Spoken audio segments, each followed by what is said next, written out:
Democrats on the left are often accused of having a deaf ear, of not caring about a small business and the difficulties and challenges, particularly now, of running a small business. Well, you see this insensitivity, this kind of moral blindness, you might say, very clearly in a recent exchange involving Democratic Representative Ro Khanna. Listen.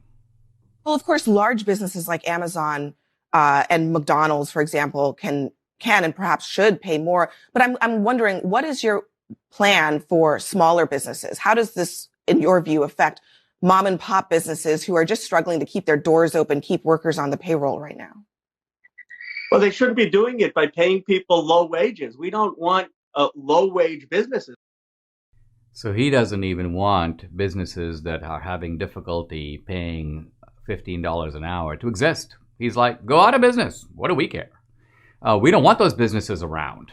We only want businesses that can pay whatever floor we establish, because we think that is the going rate. A going rate, by the way, set not by the market, but set by the Biden administration and Ro Khanna. Now, all of this, I think, first of all, any libertarian or economist listening is going to go, this seems to show no basic understanding of economics at all. And by the way, that's a disease that is widespread on the Democratic side. Just recently, I saw a fascinating quote by Maxine Waters. By the way, Maxine Waters is now chairing a committee on the subject. She's talking about the stock market. Why aren't customers entitled to a refund when they lose money on stocks?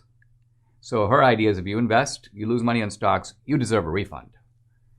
And I tweet out on this. I go, for the same reason that they are not required to give the profits back when they make money on stocks. So the stock market is a gamble that may not be a reckless gamble, but it's a gamble in the sense that you are hoping for gains, but you are aware from the beginning when you get into it that you could lose. So apparently Maxine Waters doesn't realize this. And Ro Khanna, for his part, doesn't realize that, look, the idea of getting a job is a transaction between two people.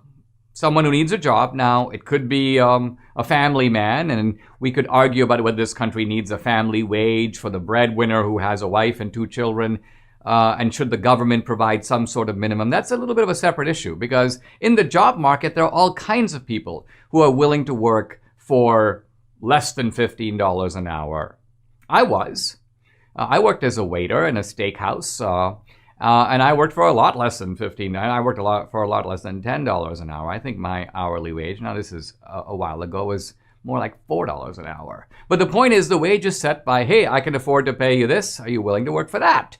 And particularly when you're a teenager, you don't have the skills to be in the job market. And by the way, you're working part-time.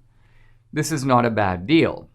But for Ro Khanna, all these distinctions get sort of obliterated. And what struck me as particularly kind of cold-hearted is the idea of not recognizing that in a COVID environment, it is especially stressful on small businesses. And I was thinking to myself, doesn't he know what they go through?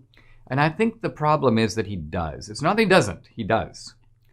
But he wants to push more people into unemployment.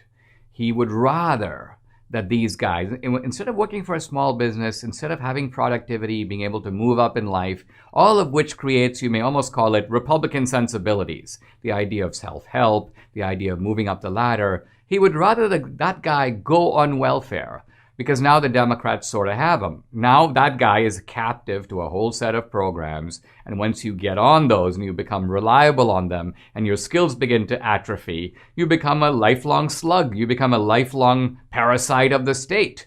In other words, you become a lifelong Democrat. And it may be at the end of the day that Ro Khanna isn't stupid. He's just cruel and politically cunning.